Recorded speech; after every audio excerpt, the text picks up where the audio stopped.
예수께서 성전에서 가르치실세. 어찌하여 서기관들이 그리스도를 다윗의 자손이라 하느냐? 다윗이 성령에 감동되어 친히 말하되 내 주께 이르시되 내가 네 원수를 네 발 아래 둘 때까지 내 우편에 앉았으라 하셨도다 하였느니라. 다윗이 그리스도를 주라 하였은즉 어찌 그의 자손이 되겠느냐? 하시니 많은 사람들이 즐겁게 듣더라.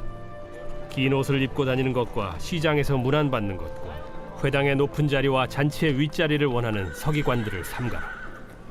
그들은 과부의 가산을 삼키며 외식으로 길게 기도하는 자니 그 받는 판결이 더욱 중하리라. 예수께서 헌금함을 대하여 앉으사 무리가 어떻게 헌금함에 돈 넣는가를 보실세. 여러 부자는 많이 넣는데 한 가난한 과부는 와서 2렙돈 곧 한 고드란트를 넣는지라. 예수께서 제자들을 불러다가 이르시되 내가 진실로 너희에게 이르노니 이 가난한 과부는 헌금함에 넣는 모든 사람보다 많이 넣었도다. 그들은 다 그 풍족한 중에서 넣었거니와 이 과부는 그 가난한 중에서 자기의 모든 소유 곧 생활비 전부를 넣었느니라. 샬롬, 반갑습니다. 오늘도 큐티로 여는 기막힌 하루입니다. 오늘 나눌 말씀은 마가복음 12장 35절에서 44절 말씀으로 서기관들을 삼가라 라는 제목의 말씀을 나누도록 하겠습니다. 우리가 오늘 살펴볼 본문은 예수님은 겉으로는 믿음 좋아 보이는 서기관들과 아무도 주목하지 않던 한 과부를 비교하십니다. 그리고 우리에게 서기관들을 삼가라 라는 말씀을 하시는데요. 그 말씀을 통해서 어떠한 말씀을 하고 계신지 한번 생각해 보도록 하겠습니다. 첫 번째로는 외식을 삼가야 합니다. 예수님은 두 종류의 극단적인 종교적 실천 모습을 소개함으로써 성전에서의 그의 사역을 종교로 짓습니다. 하나는 종교를 빙자한 서기관들의 그릇된 행동이라면 다른 하나는 무명의 가난한 과부의 헌신된 모습입니다. 마가는 그리스도의 신분에 대한 서기관들의 잘못된 가르침에 이어 그들의 잘못된 행동을 지적함으로써 그들에 대한 하나님의 심판이 있을 수밖에 없음을 선언하고 있습니다. 예수님께서 성전에서 가르치고 계십니다. 바리새인과 헤롯당과 사두개인이 예수님께 여러 질문을 던집니다. 메시아 정체에 관한 그들의 견해에 들어가 한 가지 질문을 하십니다. 예수님은 시편 110편 1절을 이용하여서 다윗이 성령의 감동을 받아 메시아가 자신의 자손이 아니라 주이라는 것을 보여주십니다. 다윗의 고백은 개인적인 견해가 아니라 성령을 통한 하나님의 계시였습니다. 유대인들에게 있어서 다윗은 이 땅의 최고의 권위를 지닌 사람이었습니다. 그런데 어떻게 다윗은 자신의 후손을 향해 나의 주라고 불렀던 것입니까? 과연 다윗은 자기보다 더 높은 권위를 지닌 분이 있다고 말하는 것입니다. 그것은 자신의 권위는 이 세상에 속한 것이라는 뜻입니다. 그러나 자신의 후손에 태어나실 메시아의 권위는 하나님께로부터 온 권위라고 말을 하는 것입니다. 백성들은 또한 예수님의 말씀을 즐겁게 들었습니다. 예수님께서 권위를 가르치시는 것을 그들이 알았기 때문입니다. 예수님께서는 무리나 서기관들을 전혀 두려워하지 않았습니다.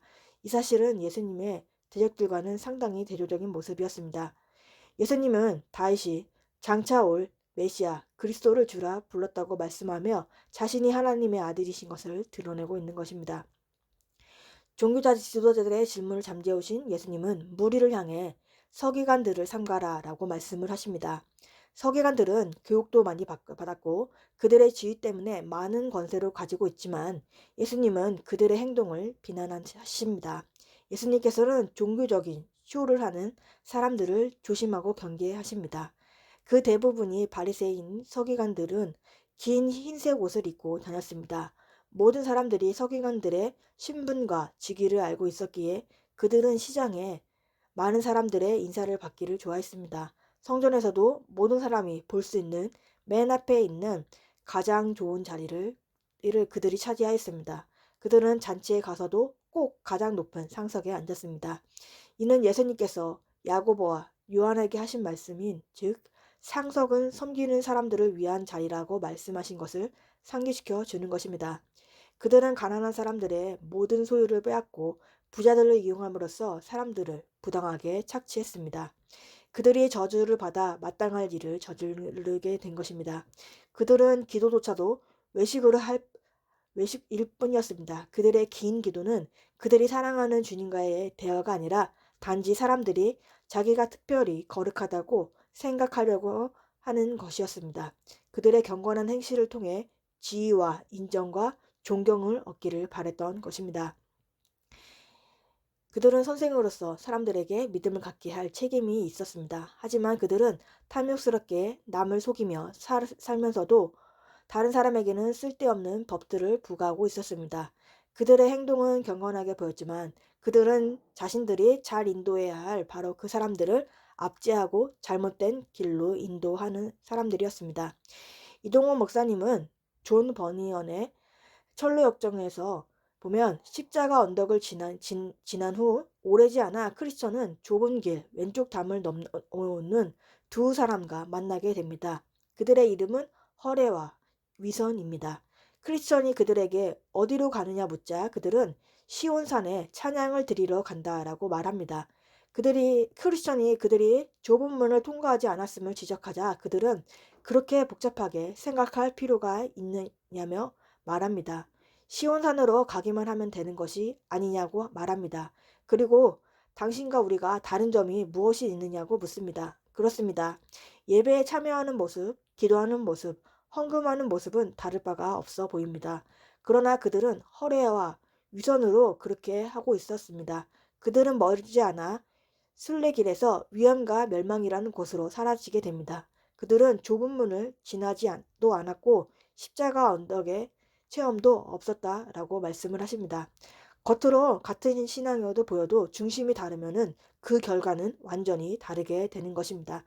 예수님은 서기관을 경계하라고 말씀하십니다. 그들은 하나님의 이름을 이용해서 자신의 이름을 높이는 외식하는 사람들이었기 때문입니다. 우리도 겉으로는 하나님을 믿는다고 하면서 속으로는 마음과 행동으로 죄를 짓고 있지 않는지를 돌아봐야 합니다. 교회 안에서는 거룩한 척하지만 가정과 직장에서는 또한 전혀 다른 모습으로 살고 있지 않는지 살펴봐야 합니다. 겉모습 뒤에 숨은 죄와 탐욕은 반드시 드러나게 되어 있습니다. 디모데후서 3장 5절에 경건의 모양은 있으나 경건의 능력은 부인하는 자니 이 같은 자들에게 내가 돌아서라 라고 합니다. 진짜 신앙은 드러나는 것이 아니라 삶의 작은 구석에서 살아내는 것입니다. 진짜 신앙은 교회 문을 나설 때 시작이 되는 것입니다. 성전에서는 거룩함이 가정과 일터, 일상으로 이어지지 않는다면 그것은 경건의 모양일 뿐이 되는 것입니다. 가장 가까운 가족이 나를 예수 믿는 사람으로 인정하는 삶, 그것이 진짜 경건의 능력을 보여주는 삶이 되는 것입니다. 적응 질문으로는 하나님의 말씀을 즐겁게 듣고 있습니까? 나는 사람을 의식하는 신앙을 하고 있지 않습니까? 교회와 가정의 모습이 다르지는 않습니까? 두 번째로는 내 모든 소유를 드리는 것입니다. 서기관들의 잘못된 경건에 반대하여 그 본문은 성전 헌금함에 두렙돈에 곧 한 고드란트를 넣었던 가난한 과부의 진정한 경건을 제시합니다. 예수님은 잘 보이는 곳에서 무리가 연복에 돈을 넣는 것을 보십니다. 유월절 기간에는 많은 돈이 성전 연복에 들어왔습니다. 무리의 수가 증가한다는 것은 금고의 현금이 늘어난다는 것을 의미합니다. 그들이 얼마나 많은 돈을 헌금함에 넣는지를 일부러 보이려 했는지 그렇지 않은지에 관계없이 예수님은 부자가 와서 많은 돈을 넣었다는 것을 아셨습니다. 아마 동전 소리가 요란한 소리를 내며 떨어졌을 것입니다. 사람들이 보기에 저 사람은 믿음이 좋다라고 생각했을 것입니다. 그런데 한 가부가 와서 두 렙돈을 넣었습니다. 렙돈은 팔레스타인에서 통용되던 화폐 중 가장 작은 단위의 화폐였습니다. 아주 작은 금액이었고 아무도 주목하지 않았습니다. 그녀의 조그만 현물은 희생이었으며 그녀는 그것을 자원하는 마음으로 내게 된 것입니다. 예수님은 제자들에게 헌금에 대한 중요성을 가르칠 기회를 포착하면서 진실로 너희에게 이르노니 말로 말씀을 하십니다. 예수님의 눈에 가난한 과부는 다른 모든 사람보다 심지어 그녀는 많이 연보한 부자보다도 많이 넣은 사람으로 보였습니다. 비록 그녀가 드린 예물은 금전적인 가치로는 가장 적은 금액이었지만 희생적인 관점에서는 가장 큰 것이었습니다. 예물의 가치는 그 액수가 아니라 그것을 낸 사람의 마음에 의해서 결정이 되는 것입니다. 인색함으로나 인정받기 위해서 내는 예물은 그 가치를 상실하게 되는 것입니다. 과부의 예물은 다른 모든 부자들의 예물보다 훨씬 많았으며 더욱 희생적이었던 것입니다. 그들은 풍족한 중에 넣었지만 그녀는 자기의 생활비 전부를 넣었습니다. 이 과부는 두 렙돈 중 한 렙돈 내지는 내지 않을 수도 있었지만 기꺼이 모두 바쳤습니다. 가난하지만 그 과부는 자신의 모든 것을 바쳤습니다. 부자들은 남은 돌을 가지고 헌금했지만 그녀는 자기의 모든 소유를 헌금하게 하였습니다. 하나님의 관심은 얼마나 많은 돈을 드리는 것에 있지 않고 어떠한 마음으로의 자세로 드리며 또 얼마나 많은 것을 자기 손에 쥐고 있는 것인지에 있습니다. 고린도 후서 8장의 사도 바울은 마게도냐 교회의 성도들이 구제 연보를 하면서 드린 헌금의 진정성을 칭찬합니다. 바울은 더 가난한 마게도냐 교인들이 기근으로 어려움을 겪는 예루살렘 성도들을 위해 헌금한 것을 보았습니다.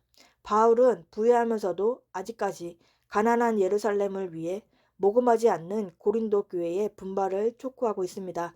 그래서 그는 고린도후서 8장 2절에 환난의 많은 시련 가운데서 저희의 넘치는 기쁨과 극한 가난이 저희로 풍성한 연보를 넘치도록 하였느냐라고 말하고 있습니다. 바울이 마게도냐 교회를 칭찬하듯이 참된 예물은 먼저 자신을 주님께 드리는 것에서 시작이 되는 것입니다. 헌금의 본질적인 정신은 물질의 이동이 아니라 나의 삶을 주님께 양도하는 헌신인 것입니다. 그리고 헌금은 주님을 향해 그리고 이웃들을 향해 우리의 사랑을 증명하는 것이 되는 것입니다. 하나님은 액수와 상관없이 자신의 삶을 주님께 드리는 사람의 헌신을 기쁘게 받아십니다. 우리는 어떠한지 한번 생각해 봐야 합니다. 우리의 모든 것을 하나님께 드리고 있습니까? 아니면 남는 것을 드리고 있지는 않습니까? 우리는 모두 주님께 모든 것을 드리는 헌신을 하는 우리 모두가 되기를 바랍니다. 적용으로는 나는 남는 것을 드리고 있습니까? 아니면 전부를 맡기고 있습니까? 우리의 인생 전부를 주님께 드리고 있습니까? 3월 19일 보석상자입니다. 큐티를 지식적으로 하면 은혜와 평강이 없습니다. 주님, 저는 죄인이니까 불쌍히 여겨주소서라고 말할 때 아무것도 할 수 없을 때 은혜와 평강이 임합니다. 다 같이 기도하겠습니다. 하나님 아버지 감사합니다. 오늘도 말씀에 허락해 주심에 감사합니다. 하나님 말씀을 즐겁게 받는 우리가 되게 하여 주옵소서. 우리가 겉으로는 하나님을 믿는다고 하면서 속마음과 행동으로 죄를 짓고 있지 않는지 돌아보게 하시고 교회 안에서는 거룩한 척하지만 가정과 직장에서는 전혀 다른 모습으로 살고 있지 않는지 우리를 보기 원합니다. 경건의 모양만 있는 게 아니라 삶에서 살아내어 경건의 능력을 나타내는 우리들이 되게 하여 주옵소서. 과부가 전부를 드린 것 같이 우리의 모든 것을 하나님께 드리는 사람이 되기 원합니다. 남은 것을 드리는 게 아니라 전부를 맡기는 우리가 되게 하여 주옵소서. 우리의 삶을 주님께 드리기에 원합니다. 다음 세대에게도 하나님의 말씀이 임하게 하시고 말씀대로 믿고 살고 누리는 삶을 살아가게 하여 주옵소서. 오늘도 말씀으로 살아가는 우리가 되게 하시옵시고 주님의 은혜를 부어 주옵소서. 예수 그리스도의 이름으로 기도합니다. 아멘.